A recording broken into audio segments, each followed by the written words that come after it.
thank your staff for putting this together, and thank our witnesses for being here, and recognize Mr. Shajian, who's here as well from the Higher Ed Committee. And thank you, Madam Chair. Well, thank you very much. I think it is important for us to look at this issue, and I think it's very important also to spend a few minutes, and I'm sure our speakers will, on the context of how we arrived here today and how we move forward. I think we can all agree how important it is to have this role filled of some accountability, oversight, a way for us to be able to look at data and understand what's happening within our systems for maximum coordination, for maximum benefit for the residents of California. At the same time, I think we recognize that we've made a lot of budget cuts and over the years, and that some of the issues around the what's sometimes been called lack of effectiveness of an organization are directly related to the fact that we've pulled some of the funding away year after year. We whittle it down, and then we sometimes are surprised that it's not able to perform the functions at a level we expect it to. And so there's always that overarching sense that you kind of get what you invest in, you get what you pay for. And so part of the discussion, I think, is, how are we, where do we need to be around these issues of looking at coordinating a coordinating body, but then how are we going to make sure that it's effectively and adequately funded to achieve those purposes, and how important those purposes are. So with that, we want to move to our first presenter, and that's Steve Boiler from the Legislative Analyst's Office. And thank you very much for being here, Steve, and we'll get right into your report. Thank you, Madam Chair and members. Steve Boilard with the Legislative Analyst's Office.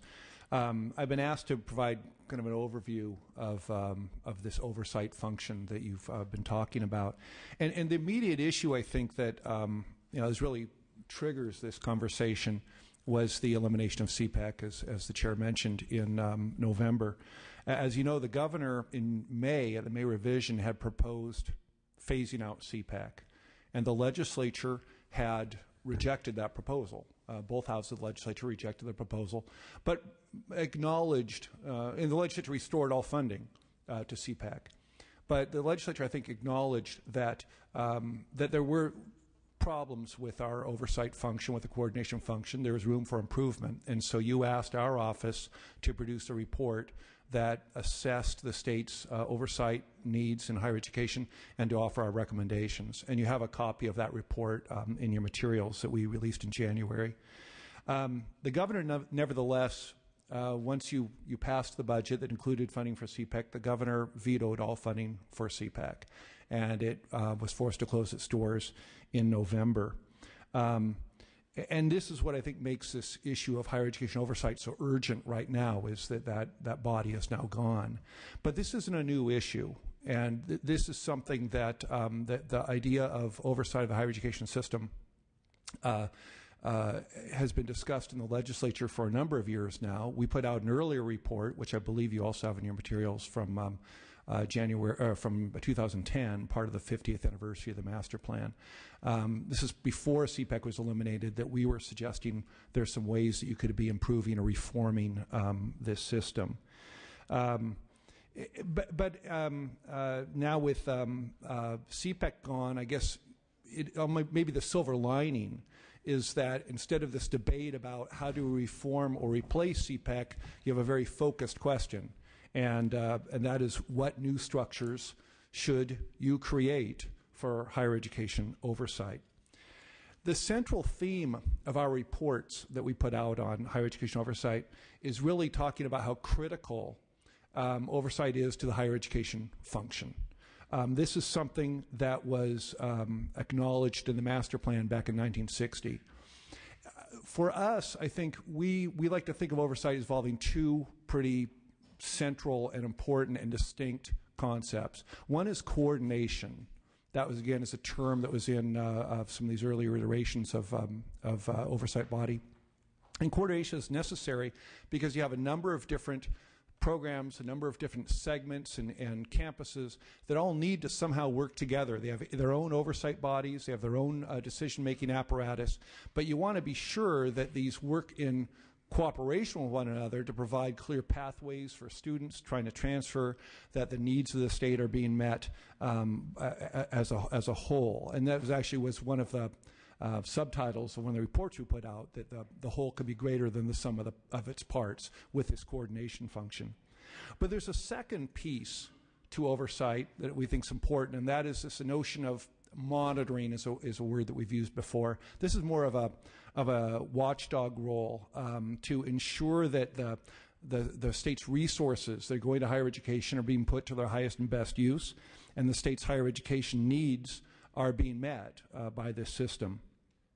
This need for oversight, as I mentioned a moment ago, was recognized by the master plan in 1960. Originally, there was a coordinating council that was created that, again, focused more on this coordination role rather than this monitoring role. In the 70s, you had some reviews of how the master plan was coming along, and it was determined that that there wasn't enough cohesion to your higher education system, and there's a need for greater state oversight and monitoring. And so that's when CPEC was created in 1973. This really responds to concerns about proliferation of new campuses and new programs at the time, concerns about mission creep, that you defined very specific missions for the different segments, and you had some concerns that they weren't entirely observing those boundaries, concerns about misaligned transfer pathways, and other observations about higher education shortcomings of the system. Today, without CPEC, those same concerns persist. Oversight tasks that you had assigned to CPEC are still on the books. Again, the governor did nothing to change any of those requirements. All he did is he stopped funding the agency that you had charged with these requirements. So you have a short-term need, I think, to ensure that those critical oversight tasks that you had assigned to CPEC can still be performed in some way, that the legislature still has some ability to monitor and direct the system, and to preserve this data function, I think, which is one of the critical functions of CPEC. But you also have a longer-term opportunity, I think, to restructure oversight mechanisms for higher education in a way that meets today's needs. The 1960 master plan really had a very different vision about what the real issues were going to be in higher education. And Dr. Davies, I think, will be talking about this a little bit later, but in those early years, it was really about overseeing a logical and orderly expansion of the higher education system. Today, it's much more about ensuring efficiency and effectiveness of your higher education system. It's a very different role than you originally envisioned. So, how to provide for this oversight, especially without a CPEC at this time. You really can't get around the fact, I think, that you need an independent state entity, state body, that provides some oversight. We've tried to work around that some. I know there's been legislation in the past that tried to work around working with CPEC on some accountability functions, but you keep coming back to the same place. There needs to be an independent, objective agency that you can rely on to be monitoring how the system performs. Maintaining data always appears on the top of these lists for what an agency like this would need to do. An independent evaluation of segment proposals to create new programs and new campuses has, again, I think, look for some independent evaluation of how those proposals stack up against what the state's needs and priorities are. There's also a need for independent evaluation of contextual data, like how well aligned are the segment's admissions policies with the eligibility targets that you establish for them? How effective are the pathways for transfer? What is the overall efficiency of the system in creating student learning outcomes? So you really need an agency that can collect data and do that kind of independent monitoring. The governor's veto message had suggested that the segments could oversee themselves and that most of these functions could be performed by the higher education entities themselves.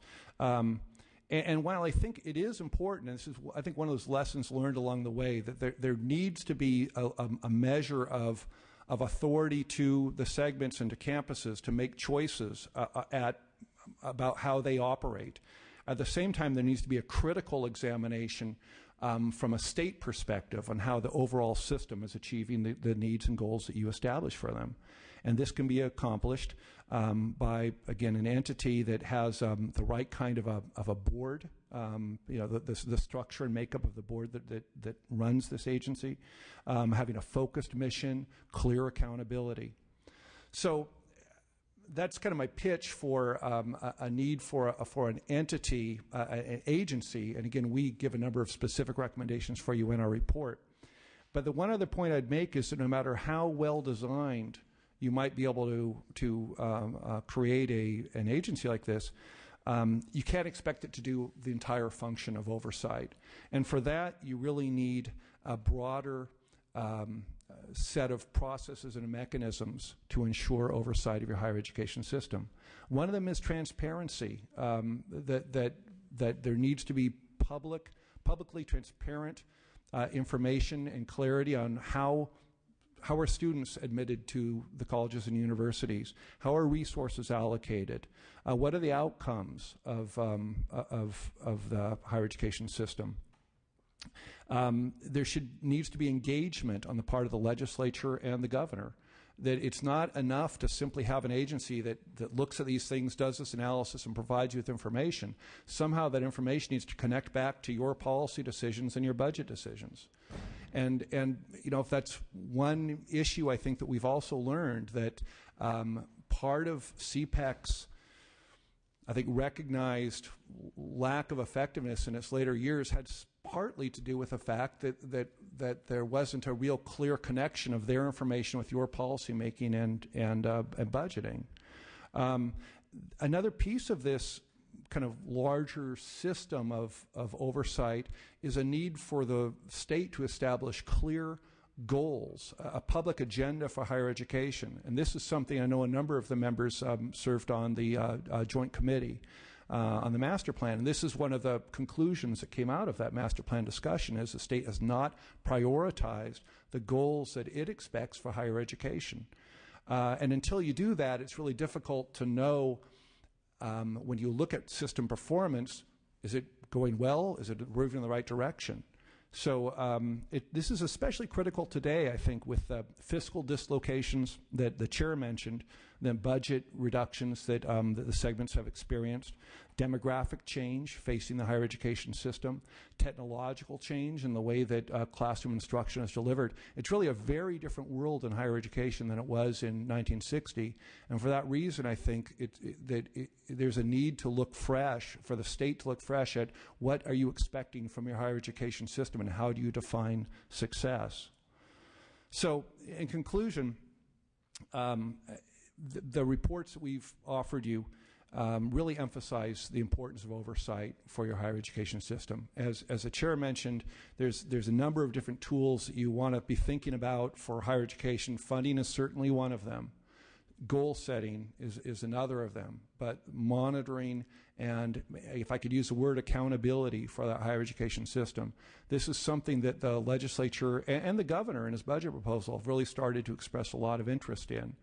And I think that this notion of oversight really needs to be considered in this broader context of accountability for a higher education system. But once again, it requires more than an agency. It also requires that you are able to clearly define your expectations for higher education in the form of goals. And with that, I'd either be happy to take questions or wait till after the panel's completed. Well, I'm not sure if any members have questions. We can either take them now or we can wait until all three presenters are done. We'll go ahead then. I guess we'll get all the information out and then jot our questions down and ask them. Well, it's really a pleasure to have Karen Humphrey here today. I want to thank you very much for making the time and coming today to give us some very important perspective and information. I think that you have a tremendous amount of perspective to give us as we look at where we need to go from here. And so with that, Karen, I'd invite you to share with us your insights and perspective, and really from your vast experience as the Executive Director for the California Post-Secondary Education Commission. Thank you for coming. Thank you, Chair Bonilla and Chair Block, and members of the committee. And I very much appreciate being here. Even though I'm now retired, have not lost my interest and belief in the important issues we worked on CPEC that I was privileged to work on. And I'm very pleased that you're starting this process pretty promptly to look at what needs to be done. First, I have to say the elimination of CPEC with little warning and absolutely no policy context in which that decision was made, I think was a serious mistake in trying to meet the state's higher education needs. It's clear that we needed to talk about what CPEC should do, and you had started that process in the legislature. But unfortunately, in the short term, it dispersed valuable data resources, research reports, and especially the expert people who've been gathered over time. So I think at the moment the state's in a worse position immediately to assess what it needs to do with higher education. And you have some very significant budget decisions that will be coming before you over the next couple of months. You will not have some of the information tools that you had even in previous years. I also think that the staff in the agenda report and the LAO have done a really excellent job of kind of giving an overview of how we got here, what some of the older issues were, and where we need to go. And I'll try not to repeat a great deal of what Steve said, but I have to tell you that we're in complete agreement on a couple of issues, and they are, to me, the critical lessons, and I want to state them again because they are the belief of CPEC and the people who were part of CPEC that need to happen. First and foremost, California urgently needs strong, high-level state leadership on higher education, particularly from the governor, but also from the legislature. And that has to be focused on making sure we have high-quality, accessible, affordable higher education in which all students can succeed and which help ensure our future is a thriving, diverse, and socially and economically healthy state. We also need, in adopted public policy, a set of clear, measurable goals for what higher education, particularly public higher education, should be expected to achieve and produce. And these should be developed through a collaborative process that enables the goals to be embraced by political leaders, institutions of higher education, the business community, and the public. I credit the legislature with, over the last decade, passing 2 different goals bills and attempting to get them, but both were vetoed. Both of those bills were intended to start this process. There are now bills, Assemblymember Portantino has a bill and Senator Lowenthal has a bill, and I wish you well in trying to continue this effort. It will be a very important step if you're able to take that step in this legislature and get it signed. Finally, if you want the higher education institutions that use public money to be accountable for meeting the goals that you set, you, as Steve has said and as we have said on many occasions, you do need an independent mechanism, one without the conflicts of interest, one with the data and the information and the professional expertise to help you with that. It's the only way you're really going to know that the public investment in higher education is paying off. And that's not just in the public systems, that's certainly through the student aid process as well. I'm not politically naive. I have no illusion that CPEC as such will be resurrected. But I know that there will be an effort to replace it. I know that's partly what you're doing, but I also know there's other people thinking about that right now in the legislature. I hope the effort is accompanied by goal setting, high-level buy-in, but also that it includes some of the larger questions about higher education in the state, because this really isn't about a little state agency or even a legislature. This is about the people of California, and particularly those young people who have urgent need of a post-secondary system to give them the tools they need to succeed in society. What's the role of higher education in developing California's human infrastructure? What must it provide for our economy, social equity, and quality of life?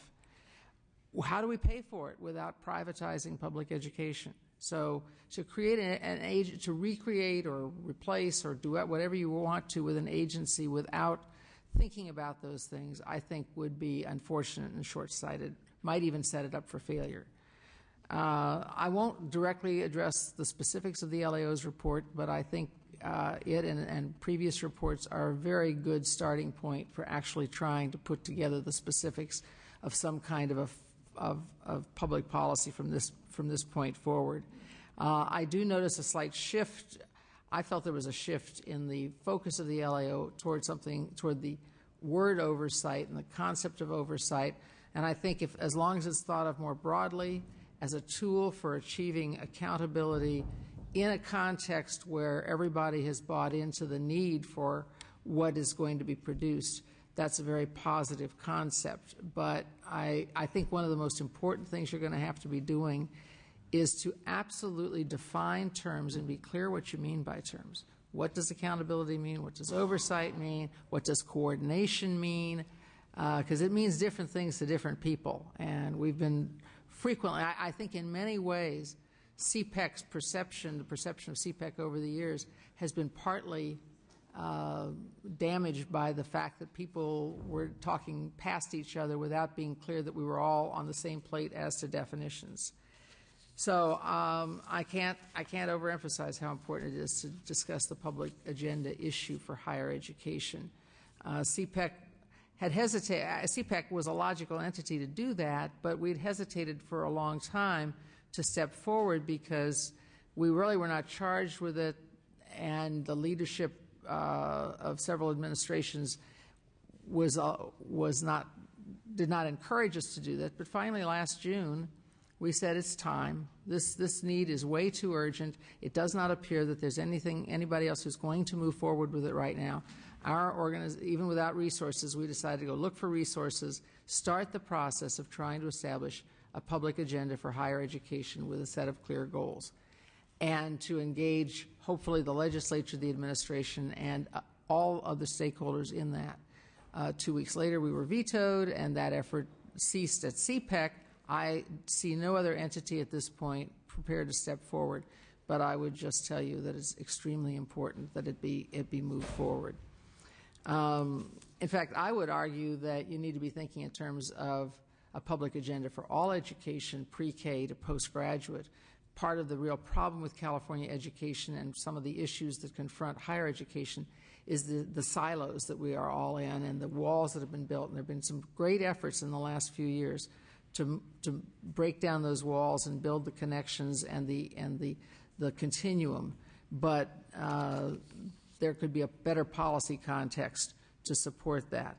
And I would also encourage that there be some big thinking, some systems thinking, because random acts of public policy, which is a term a colleague of mine came up with in the past, are not necessarily going to accomplish getting us where we need to be.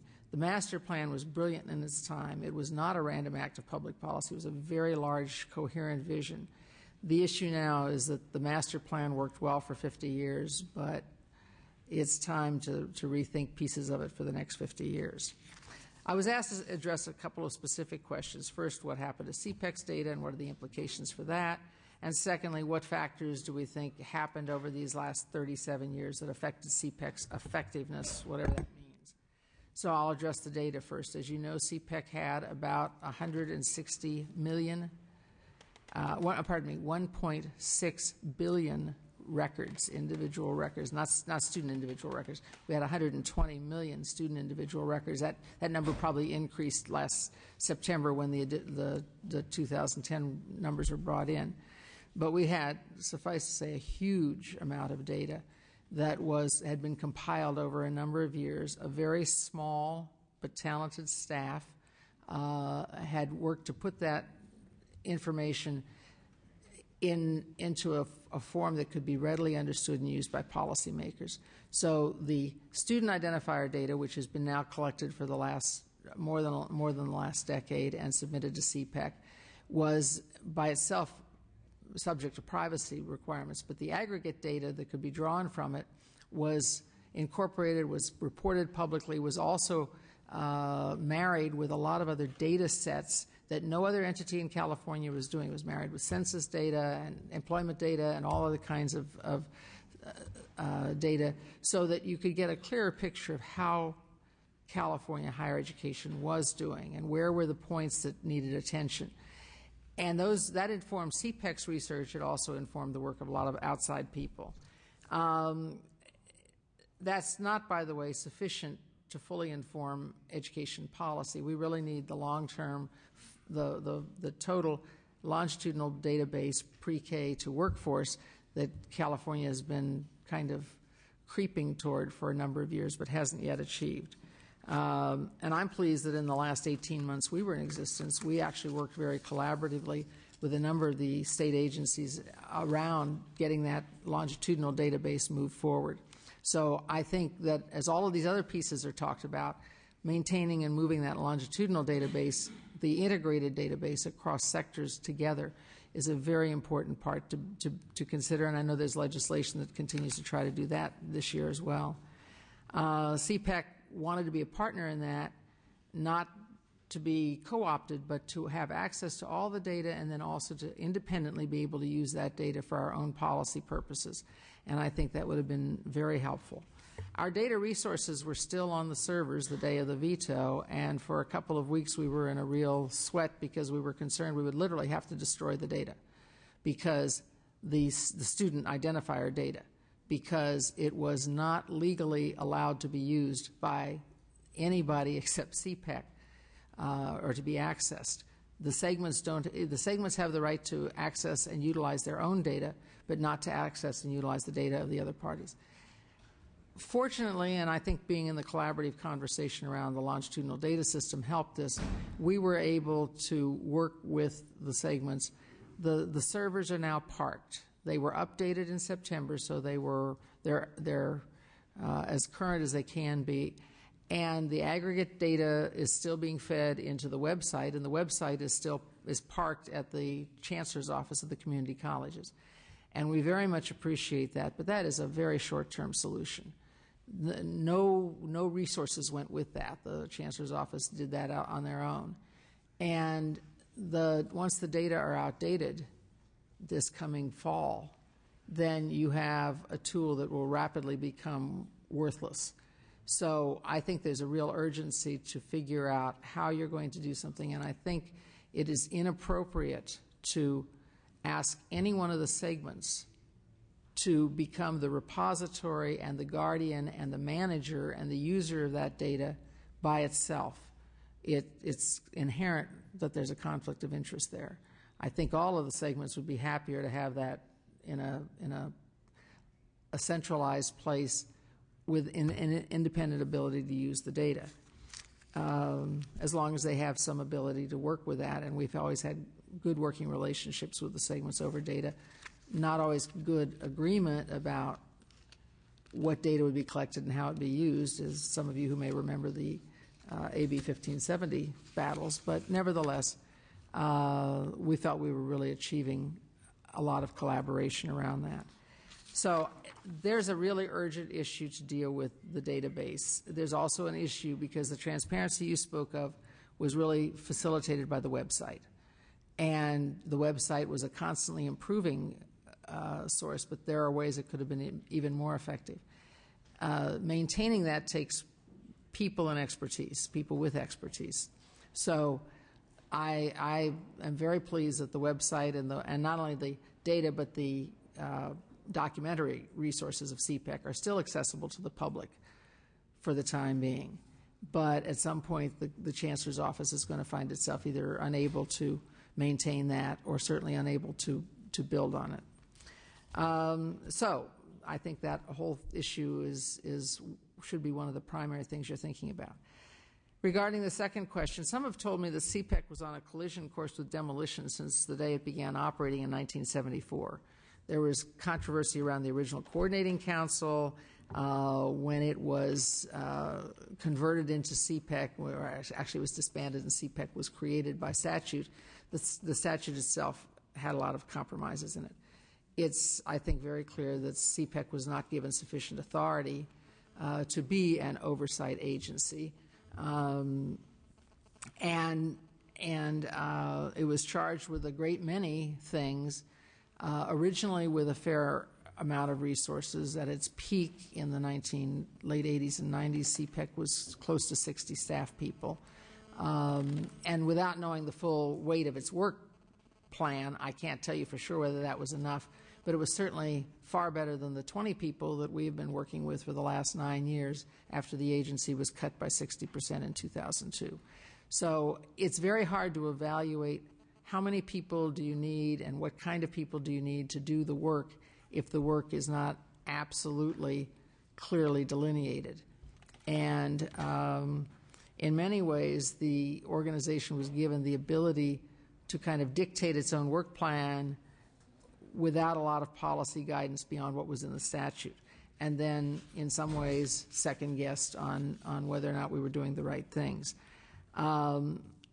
The participation of the segments in the commission itself was a pretty weighty proposal, not as weighty as it had been under the council, but and they could be outvoted by the public. And I will say, in the years I was at CPEC, I saw very few issues on which the segment representatives and the public representatives were in conflict. I saw a great deal of agreement.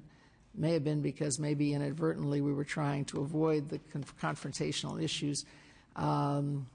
But there is a perception that the segments had more to say about CPEC and it was less independent than it might have been. I really can't evaluate that. I think the segments have to be at the table in some way, shape, or form. We're not enemies of the segments. These are major, high-quality, very constructive organizations that have given a great deal to the state of California. But it is perfectly reasonable to ask that they show their value on a regular basis and that we have agreement about how they're going to do that. So I don't have specific ideas about how to restructure the commission, but I do think the nature of the commission is important. And I think what is particularly important is to have really thoughtful people on it. And I've been very pleased by the quality and the commitment of the people that we've had on our commission during the years I've been with CPEC. But I don't think in many ways CPEC was ever fully embraced for what it was, partly because of the vagueness about what it was supposed to be doing sometimes. And the support has waxed and waned through various administrations and legislatures. And I will say generally with some very strong support at the legislature, but not always when you got to the point of passing some bills. We were not immune to budget crises. We didn't expect to be immune to budget crises. We've constantly worked to do more with less. 20 was about the least we could probably have done anything with. And I think our people worked very hard and produced an enormous volume of research. If you look at the documents that were produced over the last 10 years, a lot of stuff was done. A lot of the increase, the 1570 data came online in the last 10 years. All of that work was really done with a very small staff. Some of the leadership and reaching out and building collaboration and initiating steps toward goal setting and other needs for the state, we could not do because there were not enough bodies to do that. And we were also trying to react to legislation, to the annual budget, all of that sort of thing. But suffice to say that there has to be a real discussion about how many people do you need, what kind of expertise do they need to have, and what kind of ongoing consistent public support do they need in order to be effective. And I would also say there were a couple of times when legislation, I thought it was important that there be some legislation to help focus our priorities, and SB 361 did that. But by focusing on the program and facilities review, the data, and the federal program administration, it had the unintended effect of basically downplaying the advisory and policy development and coordination responsibilities of CPEC. So, I mean, there was a message in that as well, which gets back to the question about what coordination we're going to do. Occasionally, we sought statutory authority to expand our authority, and we seldom got very far.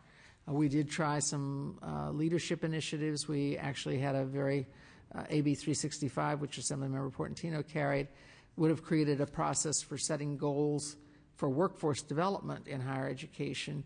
The legislature passed that overwhelmingly. It was vetoed by Governor Schwarzenegger, who said we did not need a task force. So CPEC on its own tried to create a discussion around that, because that we think is an extremely important discussion.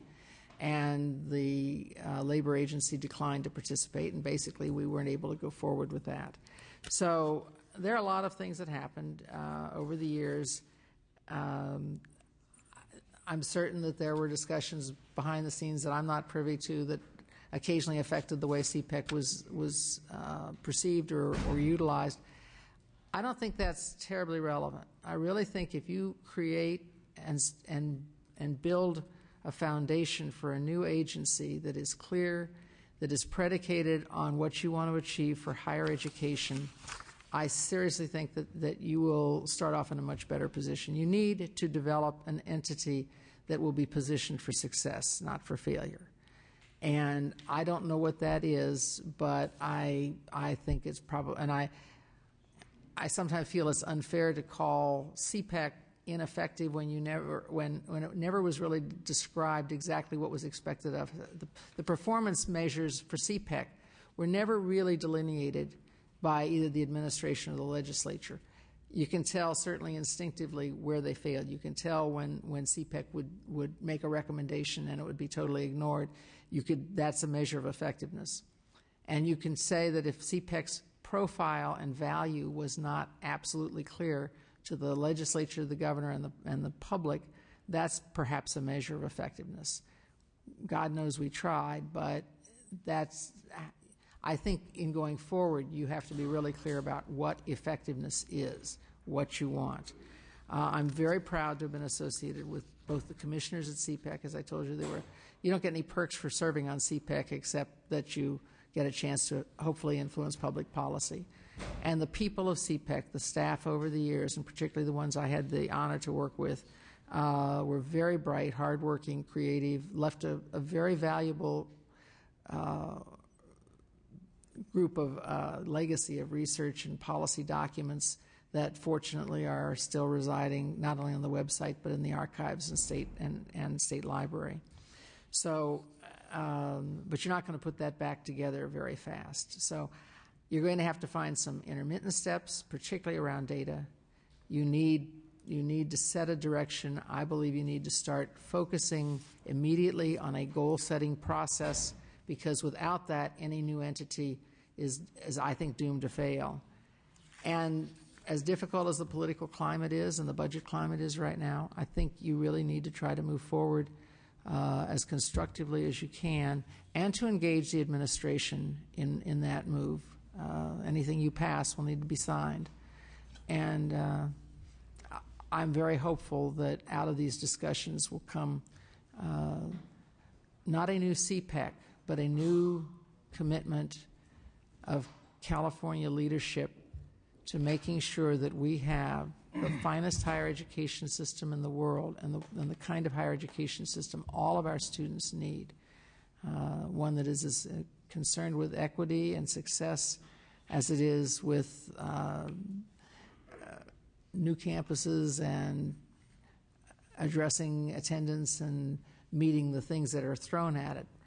I just think that that's a very important direction to go, and I wish you well, and if there's any way I can be helpful in that, I will. Well, thank you very much, Karen. I, again, really do appreciate you being here and your leadership of CPEC. And I think that we all recognize the abruptness of the elimination of CPEC that has brought us to this discussion today, although we could still be having this discussion without a total elimination. And I think just philosophically that any time and elimination is where one goes. Sometimes you end up getting a lot more than you bargained for in terms of how you're then going to deal with the situation. We talk about throwing a baby out with the bathwater, and sometimes more measured approaches to really getting the changes we need benefits everybody. So I appreciate your perspective and really describing where we find ourselves today, the work ahead of the legislature in trying to bring about some solutions to the issue. So the problems remain, and the elimination didn't solve any of them. And you would have been under a tight time frame anyhow. Yeah. But we appreciate that. Thank you very much, Karen. We're very privileged today to have with us Dr. Gordon Davies, Senior Advisor of the Lumina Foundation Project, Productivity Grant Initiative, and Miller Center of Public Affairs at the University of Virginia. Thank you very much for joining us today, and we look forward for what you're going to be able to share with us outside of the bubble of California, what's happening in the rest of the nation. Thank you so much. Well, thank you very much for inviting me. I must say, when I first went to Virginia, which was now 40 years ago, I found that Virginians despised people who affected Virginia accents. So I just put back on my New York accent, and I found that as a New Yorker, I could say things that Virginians couldn't say, and I would get my 90 seconds in testimony before the legislature, and I would say things, and they would look at each other, and they'd say, well, he's just a New Yorker.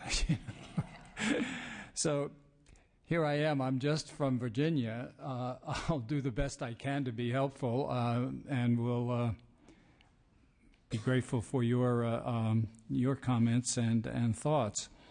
First of all, let me say that I do think that the LAO reports are very good, and they're worth paying attention to. I'll come back to that a little bit, but we are, by sitting here, we're back to where this all began. California started state governance of higher education. Clark Kerr, the master plan in the 60s, we all modeled ourselves on it.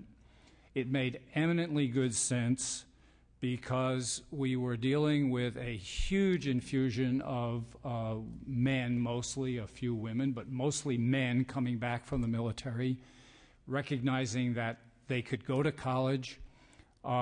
We were building systems, and the key was how to build them in a state in ways that met the needs of the people, that distributed resources equitably across the state geographically, and that kept duplication to a reasonable minimum. I won't say you eliminated duplication, but you kept it as moderated as you could. Well, 50 years have passed, and the basic premises have changed, as have the basic needs. The organizational structures put in place in the 1960s have decayed. Now, California did away with CPEC. You're not the only state that has done away with its higher education oversight or coordinating body. Other states have done it too. You're not the only state that is asking the questions, Chairwoman, that you just asked about where we're going from here and how we're going to do it. Other states are looking too. You take my state, Virginia, and the state to the immediate south of us, North Carolina. North Carolina was a governed system. It had a president of the university system of North Carolina. We were a coordinated system. Every institution had its own board, named its own president. My job was to just sort of keep things balanced. We agreed, the president then, Bill Friday of North Carolina, and I, that it was possible to run very fine systems doing it two entirely different ways, and the only thing we had to do was make sure we didn't surprise one another. And we agreed not to. But those two systems are not what they used to be. Sure, the University of North Carolina at Chapel Hill is still a public ivy, but the systems are not the vital and strong things they were, and neither are their central coordinating bodies, the governing body in North Carolina or Virginia, because times have changed. So we only have a few minutes, and I don't have a PowerPoint. That's the good news. Just a few suggestions. It began here in California. You can begin it again. The question is, does California have the will that it had 50 years ago to rethink this issue and come forward with a new model that other states will follow. Personally, I think you do. I think you've got the talent. I think you've got the size. I think you've got the strength to do this kind of work. Other states are looking at it, as I said, but you can begin it here. The regulatory systems that we all grew into are obsolete. The current systems are, or were, many are closed, as I say, regulatory. They came to rely on regulatory clout. Sometimes what happened with the regulatory clout, and I think this is part of what Karen was saying, was it got in the way. It just took so much time counting all these things that we forgot to look at the big picture. It was well-intentioned, but it became bean counting. It became trivia. And even then, if you look back on it, even then, things were changing. I worked for IBM once. My first database was punch cards. When I went to Virginia, the guy who ran our data systems' first database was punch cards. He dropped all the punch cards once. God help us, you know. You got these cards all over. You want to talk about 1.2 billion, whatever it is. You got 50,000 punch cards lying on the ground. You got a heck of a mess. But things were changing, and we went from punch cards to tape. We went from tape to big discs, if you remember the big discs. And I could put everything we ever did on one of these now, because the world was changing and we weren't. And that's one of the key things here. And in this new world of ours, I would suggest to you that higher ed governance systems have kind of come apart. They're bound up with obligations to various reporting. They're bound up with obligations to the executives, the legislators, the institutions. The Virginia State Council of Higher Education for Virginia, for instance, can no longer make a decision without executive and legislative staff review. Well, now, that wasn't true 15 years ago, but it is today. California, obviously, has eliminated its CPEC, but New Hampshire, Delaware, New Jersey, Washington, Connecticut has merged things. These are changing. So let's not spend too much time on history, but just recognize that we do have a history, and your proposal, I would say my proposal to you, is put California back in the forefront of American higher education. You can do it. You need an oversight body. I agree with my two colleagues. You need an oversight body.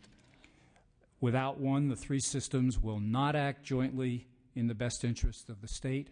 And Karen, that says nothing about the character of the people in the systems. It's just, this is what, 36 million people? Is that about right? Well, 38 now? Okay, last time I counted it was 36. Then I dropped my punch cards. It's too big. It's too big to just say they'll all work it out. They won't. You need an oversight body that is honest, that is objective, that's responsive, that's transparent, and it's data-based. It's got to be data-based. You can't measure performance unless you're collecting the right data and you know what to do with it. It has to be independent. It has to be willing to take stands, even if they're not popular.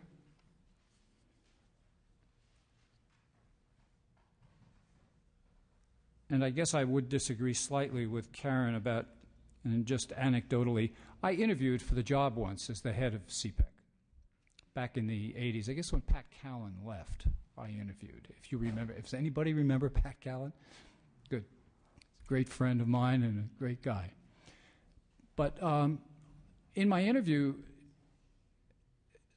the committee kept questioning whether it was proper to ask me that question or this question. Point of order, that's a question you can't ask. And it went on and on like that. The interview finished and I withdrew because it was clear that this was not a functional board. Because it doesn't matter how good the commissioner or the director or whatever the title is without a good board, you can't get it done. So the responsibilities, I would think, of a oversight body in California, you need to set or describe the public agenda. And that agenda has to include educational attainment, not only access to higher education, but progress through higher education to certificates or degrees, whatever the person at hand chooses. And it's not just for young kids coming out of high school, it's for returning people who are in the workforce. I don't know if anybody's counted in California the number of people in the workforce that actually have some college degree or credit but don't have a degree. The number in other states is staggering. The number of people who have started but never proceeded. Need to look at these and look at them very carefully. In Kentucky, every time I went to the legislature to testify, I had a PowerPoint. The PowerPoint put on the wall these numbers: 20, 14, 7, and 2. For every 20 ninth graders, 14 people graduated high school. For every 14 that graduated high school, 7 went to college. For every 7 that went to college, 2 got degrees within 6 years. 20, 14, 7, and 2. Did I get to be a pain in the neck? You bet. But that became the master plan. The master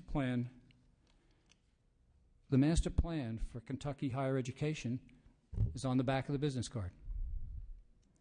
Because when I worked for IBM, someone said to me once, if you can't write your proposal on the back of your business card, it isn't a good proposal. And we were publishing this report every 2 years. That was that thick. Now, Chairman Block, how often have you read a report that is that thick? I know I won't raise my hand and say I've read one. People didn't read them. So we just said, here's 5 questions we all have to answer as we reform higher education in Kentucky, and we printed it on the back of our business card. So everywhere we went, that's what we had to say. So we need to worry about educational attainment. We need to worry about the quality of life.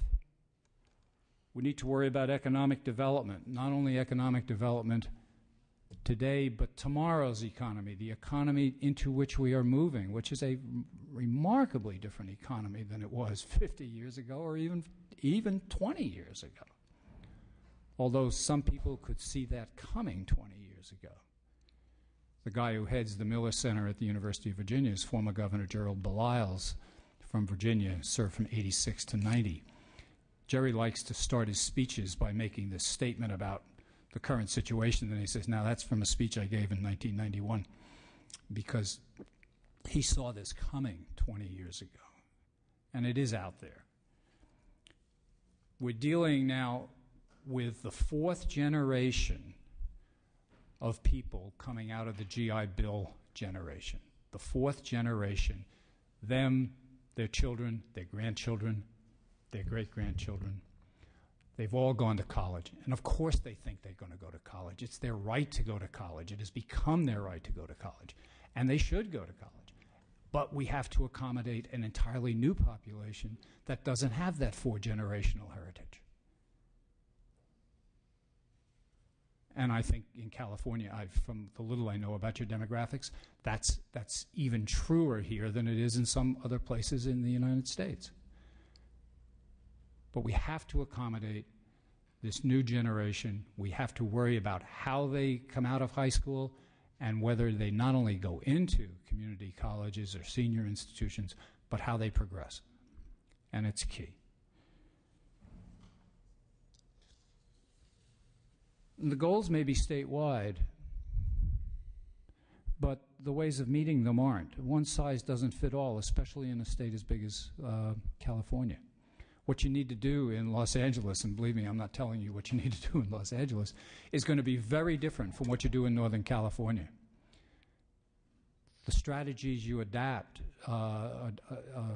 from one place to another are going to be very different, and you've got to be very aware of that. I'll give you an example. In Kentucky, we couldn't start a welding program in a community college in northeast Kentucky. Why? Because parents feared that if their children, sons mostly, learned welding, they would move to Georgetown and go to work in the Toyota plant. And they didn't want them to leave home. So the resistance to starting a welding program in the mountains was huge. Nursing, on the other hand, you could start. At the same time, a man came into a room that was about this size, this many students probably, in 1999, I think, if I recall, and he ordered his wife to leave a class, nursing, nurse practitioners, and he destroyed her books and burned all her notes because she was learning above her station. That's the downside. The upside is that those women Xeroxed their books and notes and made her whole.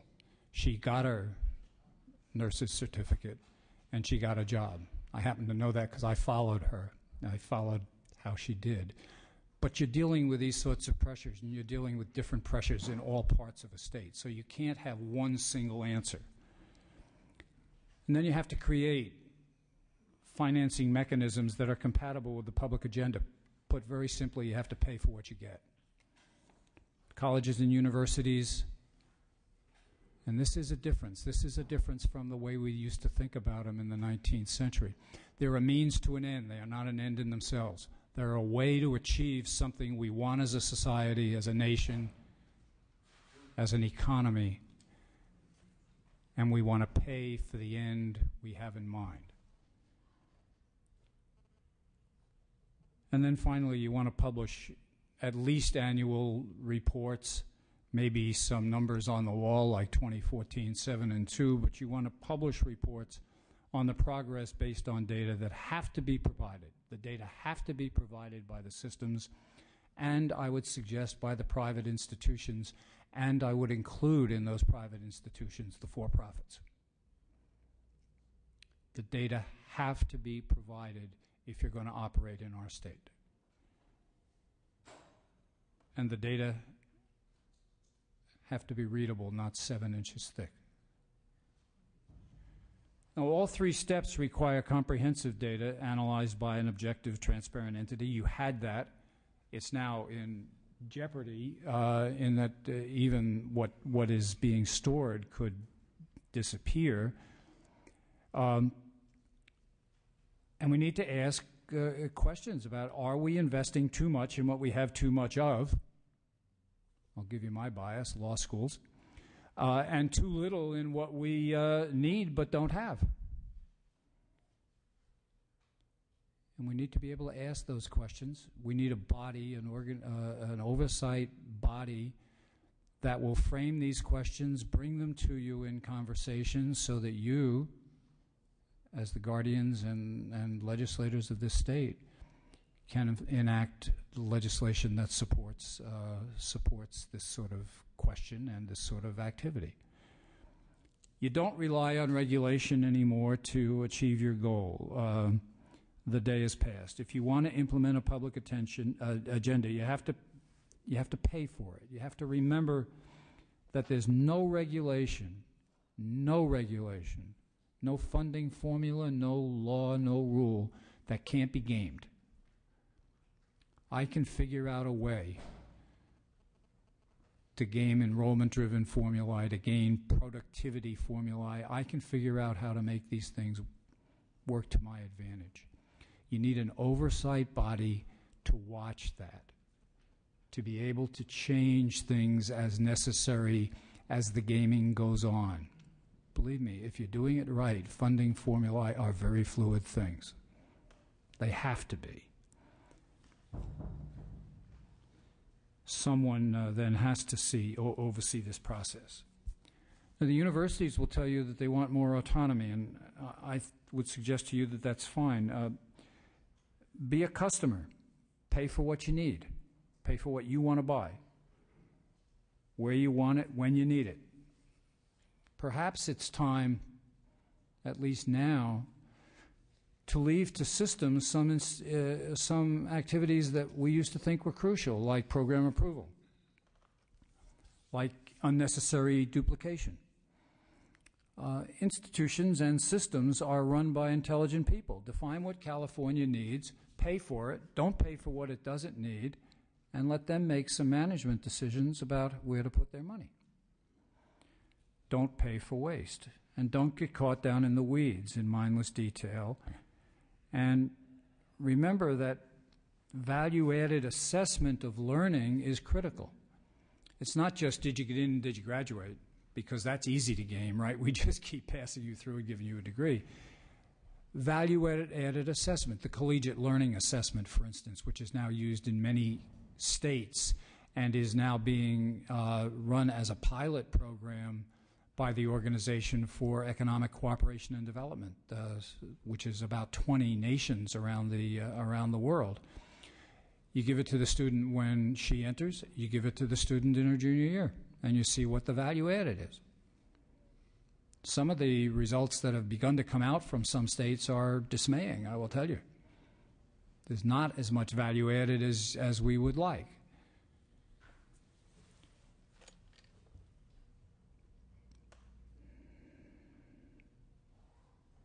It's difficult to create an independent entity, a really independent entity, an oversight body. Perhaps you could legislate an entity with independence. I would suggest as part of that it not have any members or representation from the systems, that it be a citizens board. I know that citizens graduated from someplace. You know, on my board there was always somebody, if not 3 or 4, that graduated from the University of Virginia, but not people with an obvious bias toward institutions, just good citizens as part of the entity. Another thing you might think about is to create something like a private entity. There's a phrase being used now, and I think being used here in California, theoretically, called a public benefit corporation. Just an organization with which the state essentially contracts to do this work. But the organization is independent of the state. It is not part of the state's bureaucracy. When I think of that as an example, my friend Pat Callan left CPEC years ago, 20 or so, and what he did is he established a higher education center, which then morphed into the National Center for Higher Education Public Policy. And that began to publish a document called Measuring Up every year, which graded every state in the union on its performance. And the states hated it. But everybody knew about it. And it was an independent organization, foundation funded, that one, not under contract. But I had just have in the back of my mind, I never asked Pat this, I just have in the back of my mind that he saw that he could be more effective if he were operating sort of outside government with a concern for government than if we were operating inside government. Just a thought. It might work. It might be useful. One of the things I think you've got to look at is institutional authorization to operate in California, especially the for-profits. I'm not from here. I'm from a long way away. But what I hear is that the for-profit business in California is virtually ungoverned, and it needs to be governed. It might be possible to have whomever it is administers financial aid programs in the state take on that responsibility, simply because if you're not doing a responsible job as an institution, you could be declared ineligible for student financial aid, which could make a difference. I'm not saying that's the right thing to do, but I would suggest to you very strongly that a regulatory mechanism to review for-profit higher education would be very important in what you do. So where do you get the resources to create the independent entity? Well, I would suggest you get them from the systems, very simply. And I didn't know that you were going to use the number 20, Karen. I didn't know that's where you ended up. But I just had in my notes, take 20 positions from the 3 systems, just defund the positions and move the money into this entity. They're massive systems. Surely, like other massive systems, there are administrative excesses that they could handle by moving 20 positions collectively out of them. Just defund them, move the funds to the new entity, maybe 3 top administrators, 10 seniors, 7 support. And your initiative is for their good. They're means, they're not ends. And they need an oversight body. Just like 3-year-olds need parents. They need an oversight body. And then you have a new entity with which the state can contract to provide honest, objective, transparent, responsive database analysis that can help you build a skilled and socially responsible citizenry, a creative and globally competitive economy, and a model that can be used by other states just as the California Master Plan was used by other states 50 years ago. Madam Chair, Mr. Chair, I'd be happy to answer any questions you might have. Thank you for your time. Well, thank you very much. I do want to now ask members of the committees if they have comments or questions or reflections. Mr. Block. Yeah, first of all, thank all 3 of you for this. It's been very illuminating for me, and I'm sure for my colleagues up here. Quick question for Karen. You had mentioned the need for, I think you call it a centralized place for storage of data, and that it shouldn't be one of the segments. Does such a place exist right now, or am I mischaracterizing what you said? Well, and I think I got probably a little tangled between the notion of an integrated database, which is all segments, and possibly workforce development and a lot of other, and K-12 being part of that. A longitudinal data warehouse is normally, and would be in this case of California, I think, a negotiated place where it was. The issue is access to the data when it's put together. And for and the issue there is not even being able to get to the data, it's how you use the data and whether you have the right to use it. And there was some additional discussion in California in which there would be a longitudinal database, but CPEC was specifically identified as a research organization that would have to go through a permission process to access database data that it was at that time we already had in the post-secondary segment. Where you physically put it is not as important as what the protocols are that you have for collecting it, maintaining it, supporting it, and providing access. And those protocols, I believe, can be negotiated. They have to be negotiated with a great deal of sensitivity and legal assistance around FERPA, the federal privacy laws, and the state privacy laws. And there's actually a little bit of conflict between state and federal privacy laws right now, which California is actually tougher right now than FERPA is. But there are solutions that you can come up with. But you have to have it essentially, you have to recognize that maintaining data, we maintained our data and built our website and did a whole lot of stuff on 4.5 people, which was, when you look at it, pretty amazing. They were very hardworking and spent a lot of hours. One of the problems we have now is that the system is being maintained at the Chancellor's office, which was already short-staffed, but has got no additional resources even to hold on to it and keep the website on the internet. So what I was saying is the control of the data that needs to be analyzed in higher education needs to be within the hands of an independent entity. You don't want to put any single institution into the state of being in conflict of interest over controlling that data. So it's just not appropriate for the Chancellor's Office or the CSU or the UC to be the state agency responsible for all higher education data. In the absence of CPEC, do you see an independent agency existent that you would think is a good place for that? I don't see an independent agency that exists right now. I do see that where we were going with the longitudinal database was a Joint Powers Authority.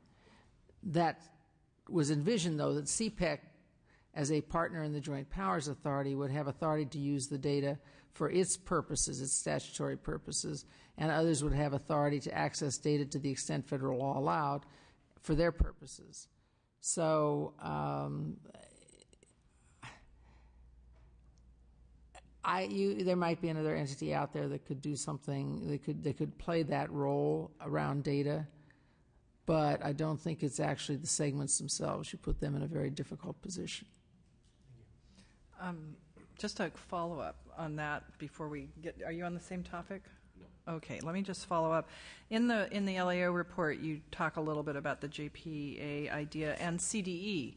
So if we're just thinking of intermediate steps on our way to something new, what's your opinion of CDE for this data question if we then, I'm assuming we could statutorily give them the authority that CPEC had so that in the interim, at least the data was not going to become completely outdated and unusable and people wouldn't have access to it. What's your opinion? Yeah, I mean, a couple of points. One is I think we all really owe the gratitude to community colleges for hosting this for the time being. It was important that we were able to hold on to this.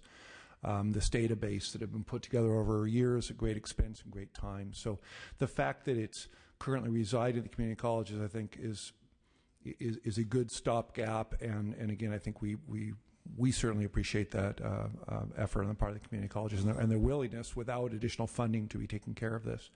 However, I think the problem with that, as we point out in the report, is partly with regard to FERPA. It's not entirely clear that, as we described in the report, there is some kind of legal maneuvering in the way that the data was kind of sent back to community colleges. We're not sure that passes legal muster, although, again, we're not attorneys. But we don't see it as a long-term solution. When we've talked to the feds, they've actually said that many states do turn to their Department of Education as a common place to provide that authorization in statute. They are the agency responsible for this. So I think it's a viable place, again, perhaps as a temporary measure. But I really want to emphasize something that Karen said, and that is the physical location of where this is housed is less important than when you use the term protocols. I think you have to ask yourself, what is the purpose of this data and who do you want to have access to it? And what we have envisioned in the report that we put forward is that this would be central to, again, this oversight function by some kind of independent evaluation of how we're doing as a state, how the system is doing. And so you can ensure that that FERPA is taken care of, but that's a different issue than do the people who need to get the information have it in an unrestricted fashion. And for that reason, I think ultimately you would want this to be housed with an independent agency. So it's kind of a circuitous way to say I think that it's viable to do Department of Education in a shorter term, but I don't think it's your long-term solution. Right, and that's what I was trying to get at, and I can understand there would be a natural apprehension that we would get a short-term solution that would then never change and become the long-term one. And so I think it would have to be done very clearly with some time frame that says this is for the next year or whatever, however long it would really realistically take to get some new entity functioning. But I appreciate that clarification because the tendency would be we solve the problem, it goes away, we're all term limited out, and no one here remembers what we just did. So I appreciate that. Assemblymember Fong. I have two questions, one for Karen Humphrey. I agree with you that we need to update the master plan. It's the 52nd year now, and we tried to do that in the 50th year. Ira Ruskin handled that, but he got term limited out. And of course, with the limited resources that we had, the only thing that we were able to do was the transfer reform movement that year. So how do you propose that we look at the next 50 years under the situation? That's a really tough question because, we participated and attended the hearings. I thought some wonderful conversation took place during the master plan hearings, and I thought that the draft document that came out that was eventually adopted as a resolution by the legislature had really the meat of the direction we should be going. Somewhere, somebody has to pull together the large interests around this state in a manner that says, okay, we're going to stop talking about it, we're going to actually draft some legislation and see if we can move this forward. Maybe, and I wasn't here, I was a beneficiary of the master plan because I showed up in California a year after it was adopted and knew I was going to be able to have a good college experience, whether in a public or a private institution, because this state had really set itself. And I don't know all of the story of what went on in how the master plan was created, but I know that it was a far more complex process than a few legislative hearings and a writing of a piece of it. It was many years, a great deal of negotiation, a great deal of vision and some visionary leadership. And it wasn't in a climate that you're fighting right now where the budget is tremendously restricted. There's considerably more conflict in the legislature and in the public than there was 50 years ago. But I think if somebody could start a large enough conversation and take some of the things that you already produced out of that committee and invite some really, really bright visionary people to maybe take that and begin to shape a written vision that folks could work with. Because I recognize sitting here, some of what I've said has been kind of, there's a little cliche stuff. We have the higher education system we need for a 21st century economy and for a socially viable, social responsibility and citizenship and all of those things. They're just words until you pin down what they actually mean and what resources will be needed to support them. So I don't know that you can do it within the context of the legislature. I don't think you can do it without the legislature, and I don't think you can do it without the administration, the governor, and his folks taking a role. And I also don't think you can do it without some external, not just the business community, but the larger community of people who have very commitment to public to the public involvement in moving this forward. We had hoped to do that by just beginning to convene a large enough conversation through CPEC. I would say that, and we hadn't gotten very far in planning just how you would do that, but we figured it would probably take $250,000 at least to do it. So to convene that level of discussion and ask people to produce a product and go through the effort to do that is the only way I can think of how to do it. Who will take the lead, I can't tell you. Thank you. I have a question for Gordon Davies. You mentioned very good laudable goals about taking the 20 positions from the three higher education systems and creating this independent body. But they're already to the bone. I mean, we've cut them to the bone. They don't have any resources. Do you expect us to take some more from them and make this body? And also, how do we include the private college, the private colleges in this whole plan too, as well? Those are okay. The answer is that I guess I'm fundamentally skeptical that any one of these three systems is so close to the bone that you couldn't get 7 positions out of it if you really wanted it. And that my argument would be actually that it would be for the good of California and California higher education in general if you did. But I say very quickly, I haven't worked on your budget, So I don't know the answer to that. I just am suggesting it as a possibility. If you think it's not a valid one, you need to just dismiss it and say he's going home tomorrow anyway. That's okay. Now, about the for-profits, obviously I wasn't saying you could reach into their pockets and fund this, but I was saying that I think you have to include them in the data collection you do, and you have to include them in the planning for the services you provide for your citizens, because they play an very important role. If we just take, for instance, the role they play in dealing with returning war veterans, and the relationship between them and the community colleges, the war veterans, can they get into community colleges and actually get classes?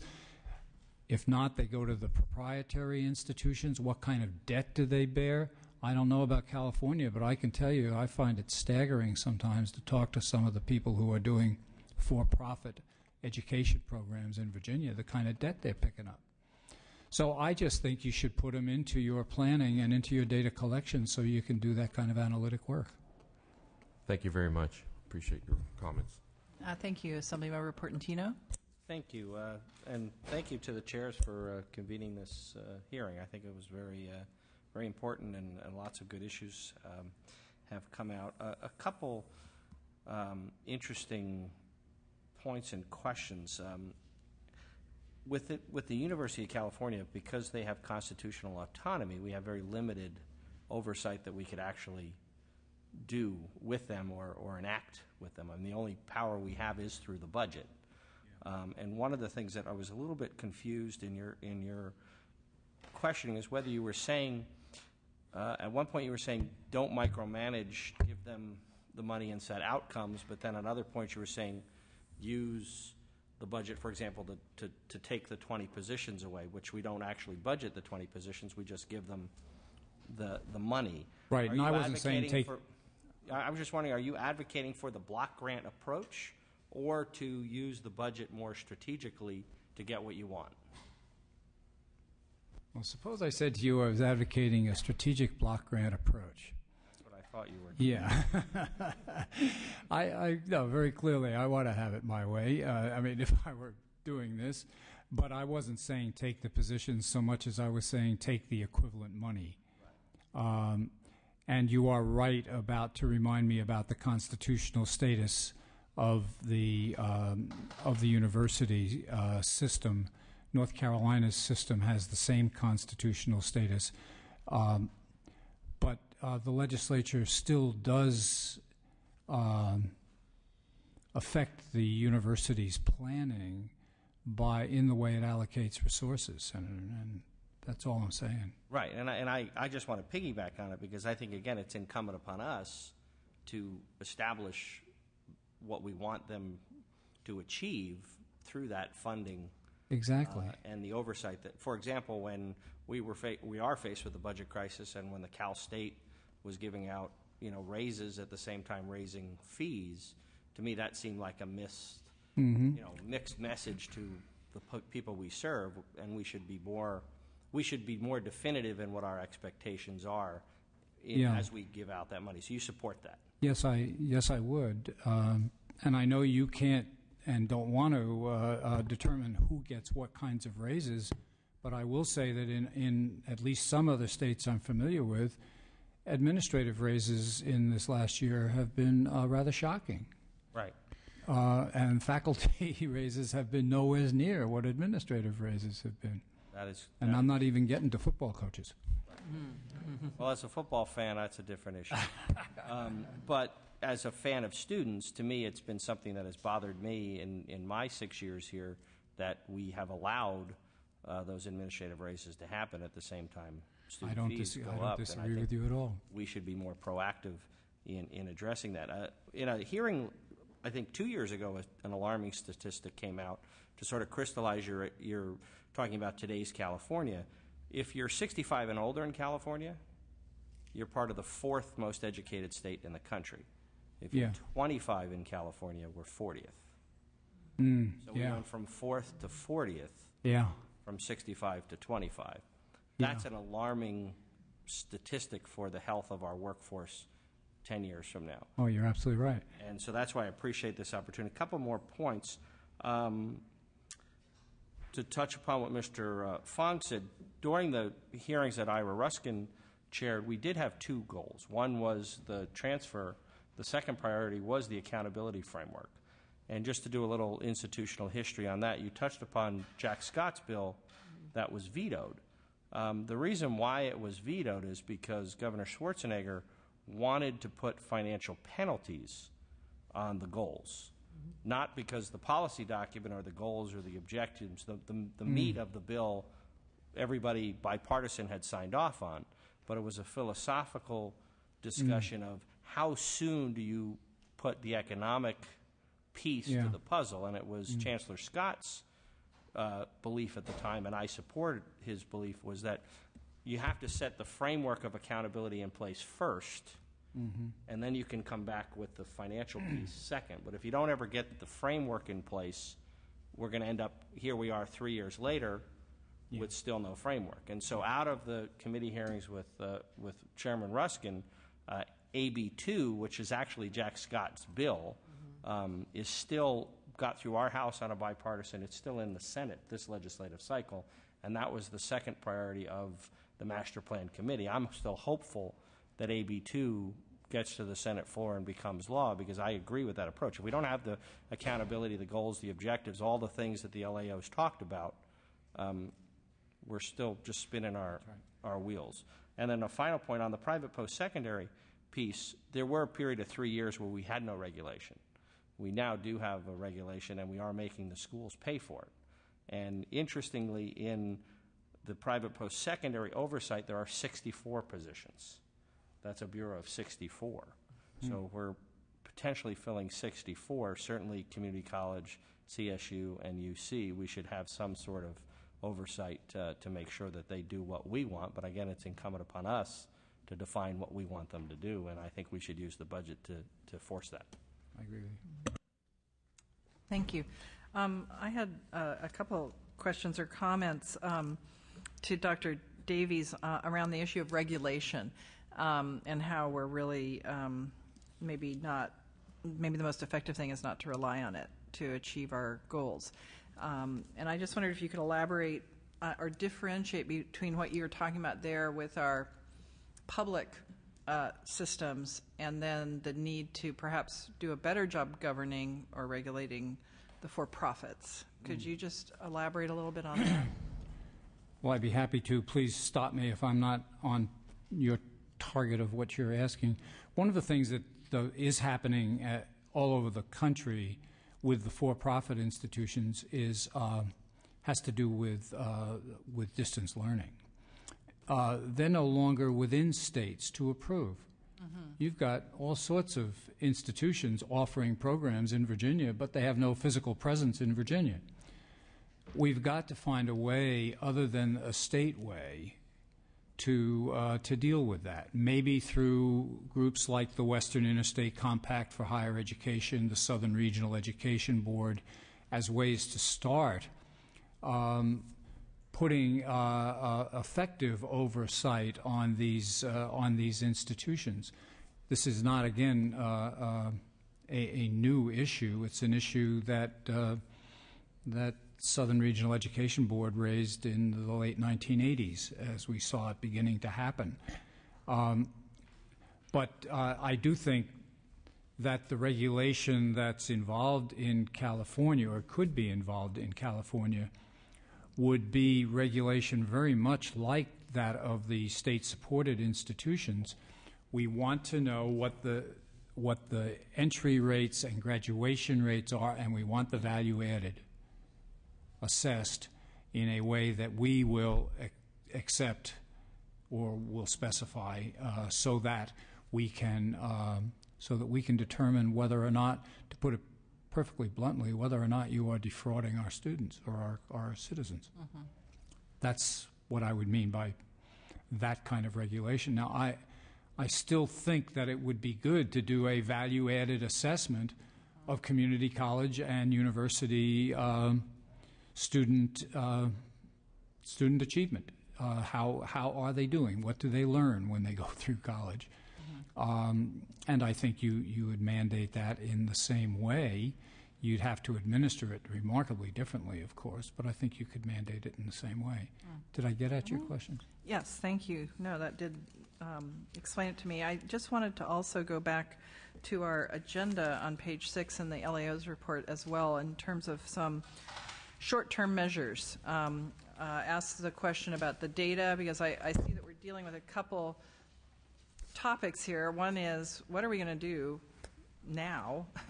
And then where do we want to get, and how are we going to get there long term on these larger issues of oversight? And I think we've had really very valuable information kind of pointing us in a good direction. But on the short-term measures, I was wondering, Mr.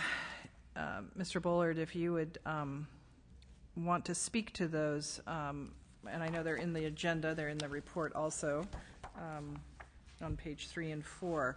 But is your thought, and we've talked about defining terms. How do you define short term? Well, yeah.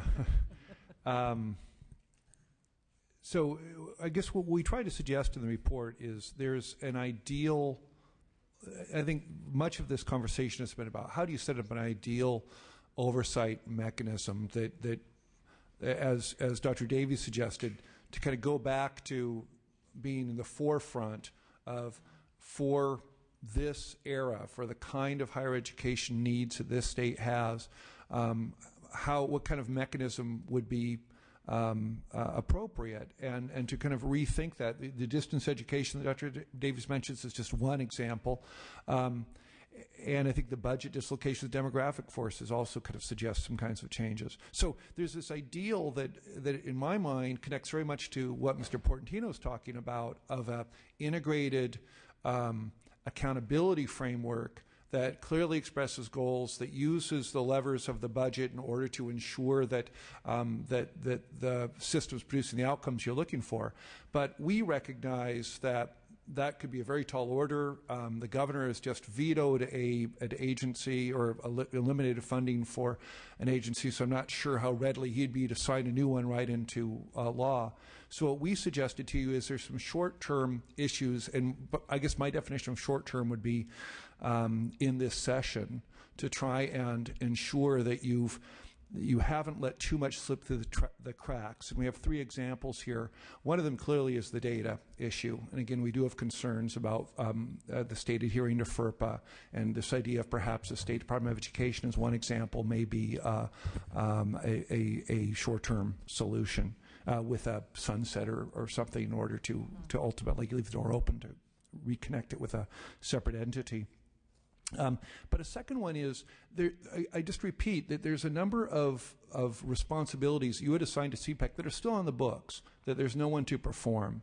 And among those, I think some of the most important ones are reviewing new programs and new campuses and new centers that the SEG's put forward. You, the legislature, have relied on CPEC to provide that kind of objective review to ensure that these kinds of expansions are consistent with the state's needs. And if there is no entity currently available to perform that kind of review, you might want to either indicate to the segments you'd like them to hold off on these kinds of expansions for the next year or 2. You might want to, at the very least, require that they annually report to you on what they have created in terms of new programs or new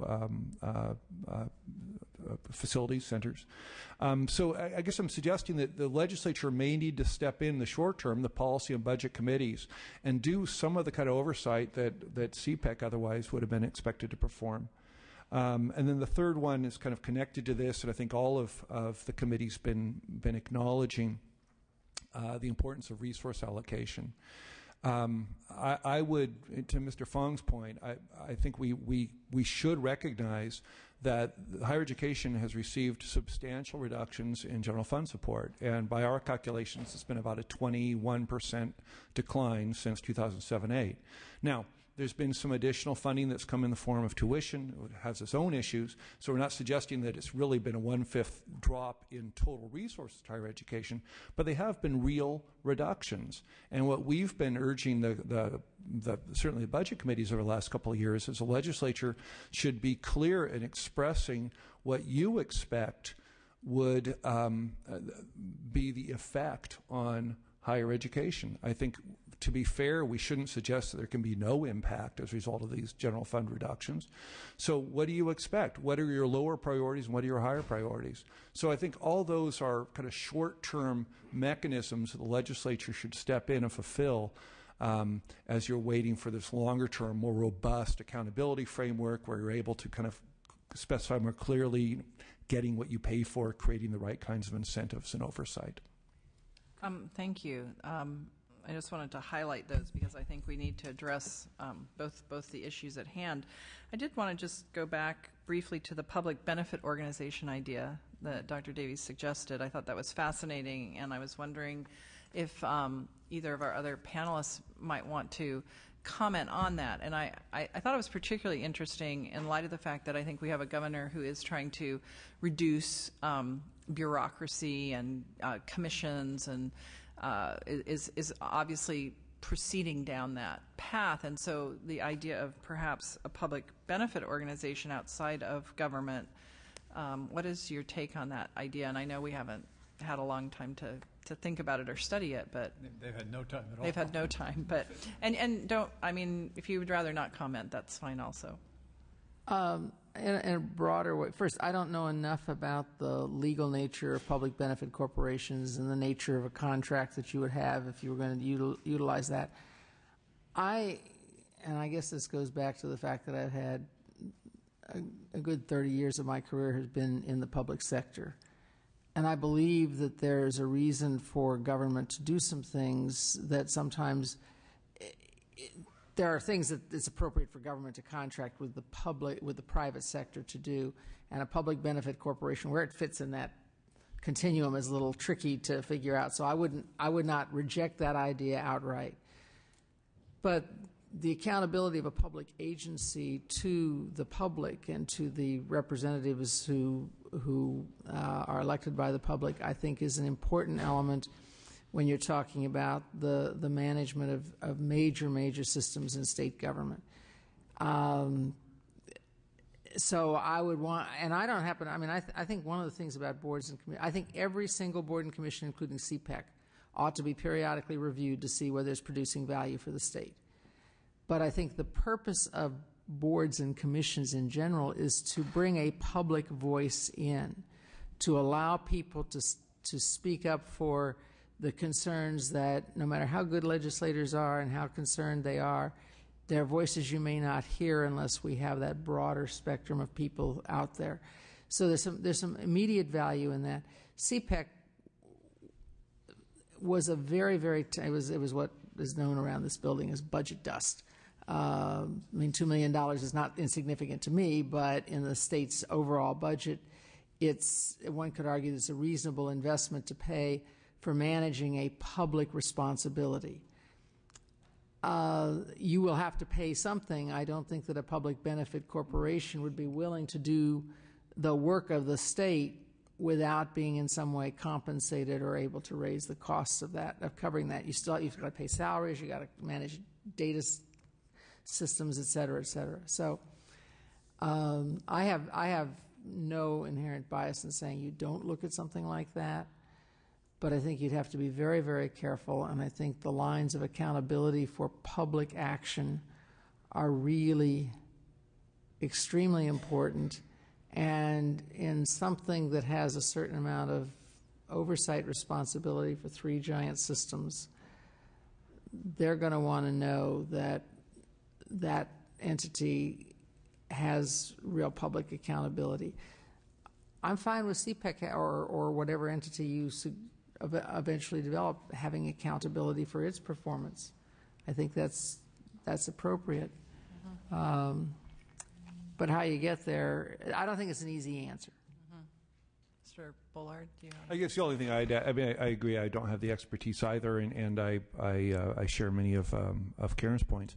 But I guess the one thing I'd really want to emphasize is something I talked about earlier, and that is at the end of the day, the legislature appropriates funds for higher education. The legislature sets the laws by which higher education is governed. And I would hope the legislature can engage more, along with the governor, on defining goals and kind of a public agenda for higher education.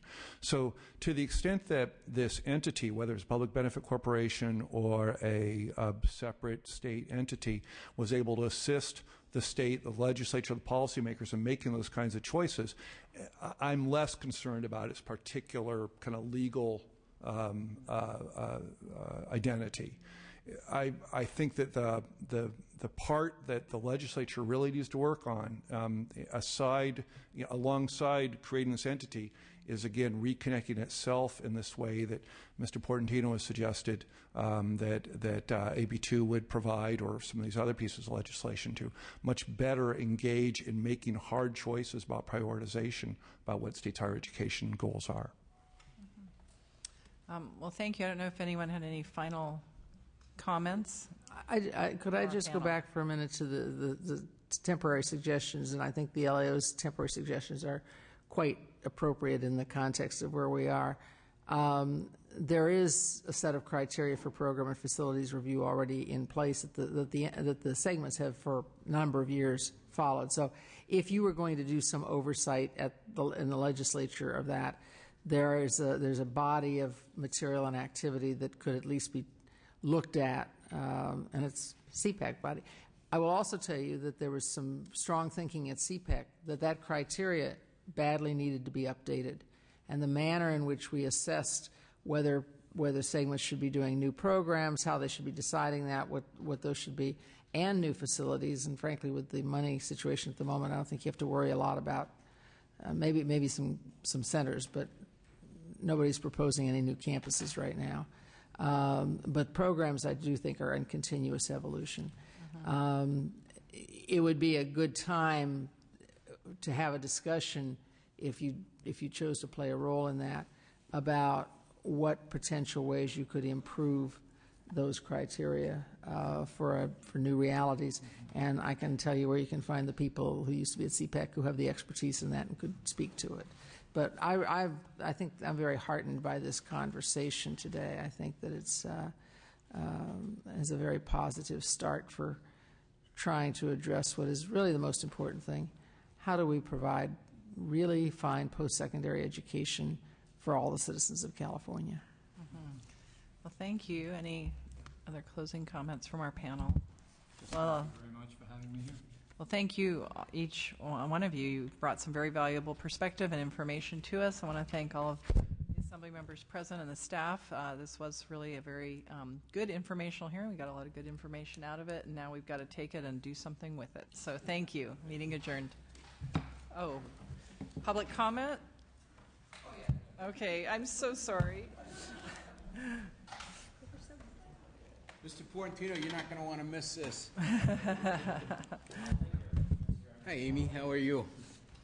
Hi, my name is Ed Emerson. I work for the California Student Aid Commission, and I found the hearing excellent today. Really enjoyed it very much.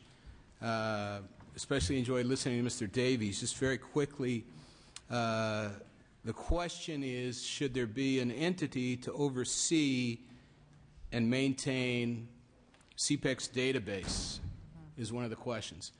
The gentleman who was responsible for creation of that database and a lot of the oversight at CPEC is Gus Cabilio, sitting back there, handsome guy in a red shirt. He now works for the California Student Aid Commission, and he's our CIO director.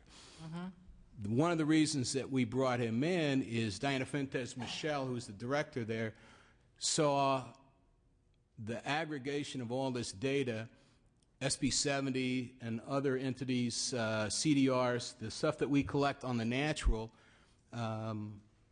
is useful to the legislature and to the governor's office. And we take a lot of pride in managing 300,000 students in the Cal Grant program and managing these data, the data that comes through.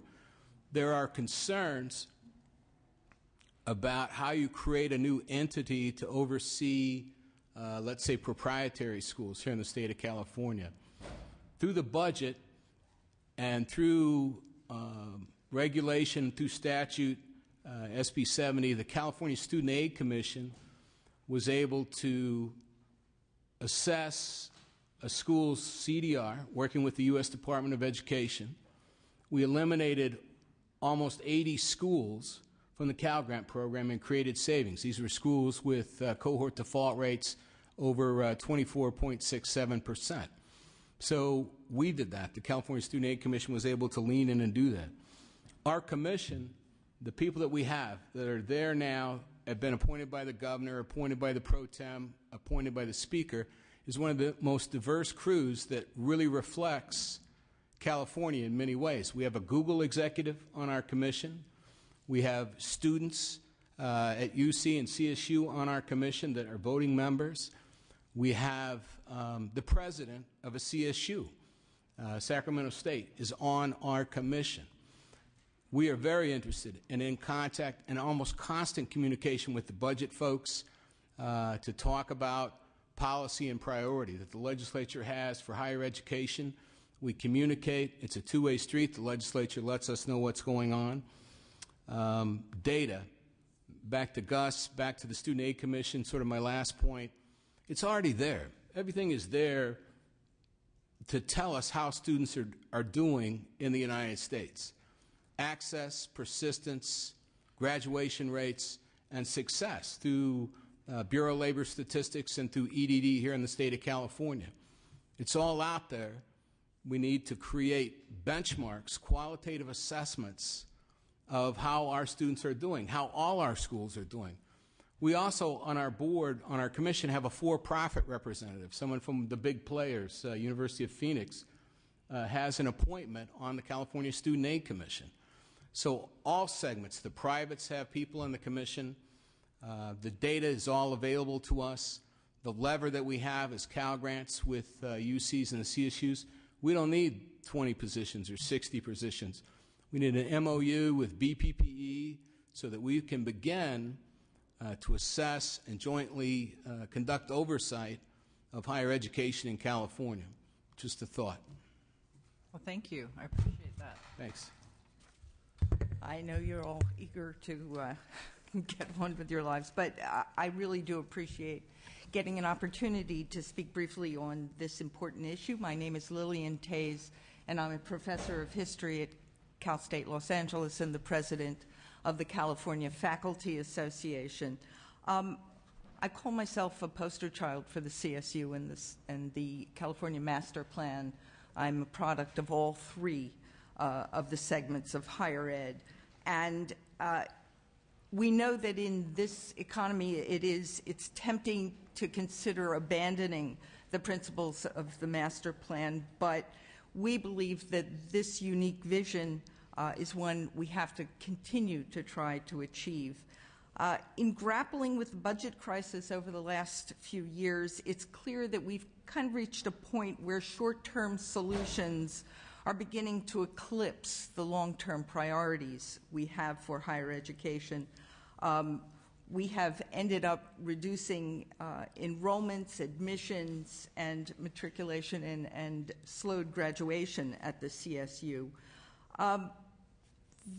While the cuts that have been made are designed to address the budget crunch, at the same time, of course, they work against the long-term economic health of the state. And the gap will only continue to widen if we continue down this road. The LAO has recommended defining the state's post-secondary needs and setting specific goals and outcomes, and we would urge that this be done within the framework of the larger objectives of the master plan. We all realize we're in a financial crisis, but at the same time, we cannot afford, as some would argue, to make this the new normal for higher education. I would also caution against determining success in a way that focuses exclusively on an outcomes-based system, that is, one or two metrics. Take, for example, graduation rates as a measure of success. On the surface, this may appear to be a no-brainer, but measuring success this way really has the potential to yield serious unintended consequences. Graduation rates, particularly in this era of deep budget cuts, could simply mask barriers to completion within the system. Catastrophic reductions in course offerings and staggering tuition increases have made a dramatic impact on our students' ability to graduate. Moreover, focusing on graduation rates can and has produced perverse incentives to weed out students before they can even enter the system if they don't appear to be ideal candidates who would improve graduation rates.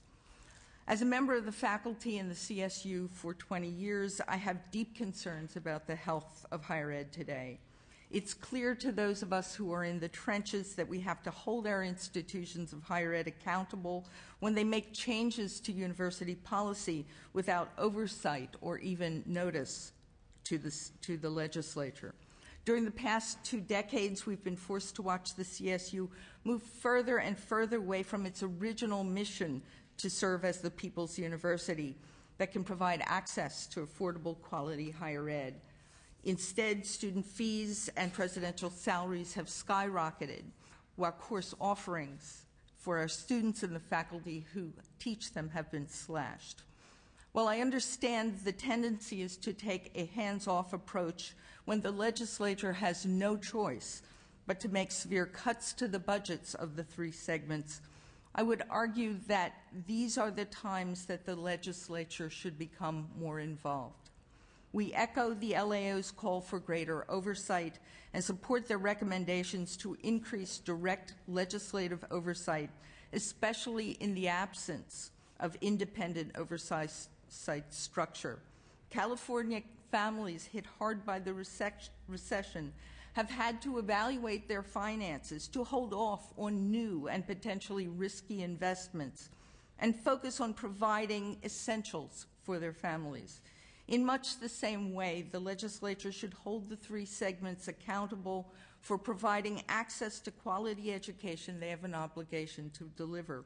We support the LAO's recommendation for monitoring the segments' allocation decisions, including investments in new programs and other major program changes. Thank you so much for letting me participate today. Well, thank you so much, and I appreciate all the public that are in attendance as well. And seeing no other comments from the public, I will adjourn the meeting. Thank you.